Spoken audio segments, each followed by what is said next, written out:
আমরা যদি কেউ ফাজলামি করে কাউকে কবুল বলি তাহলে কি বিয়ে হয়ে যাবে? স্কুল কলেজে ছেলেফেলেরা অনেক সময় দুষ্টামি করে এই কাজ করেন। দেখুন, সালাতুন জিদ্দুহুন্না জিদ্দুন ওয়া হাজলুহুন্না জিদ্দুন। নবী সাল্লাল্লাহু আলাইহি ওয়াসাল্লাম বলেছেন তিনটা কাজ হাসতে হাসতে করলে যা হবে সিরিয়াসলি করলেও তা হবে। এর ভিতরে একটা হলো বিয়ে। যদি দুইজন সাক্ষীর উপস্থিতিতে, অ্যাডাল্ট দুজন সাক্ষীর উপস্থিতিতে এই কাম করে থাকেন, উভয়ে হাসাহাসি করেছেন, আর নিজেরা শিশু না হন, আপনারাও অ্যাডাল্ট হন, তাহলে হানাফি মাযহাবের মাসআলা অনুযায়ী বিয়ে হয়ে যাবে।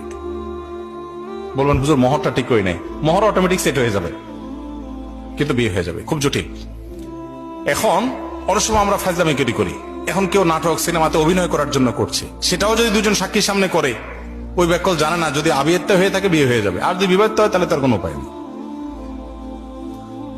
তো শরীয়তের এই মাসালাগুলো নিয়ে তামাশা করা যাবে না, এগুলো সিরিয়াস ইস্যু।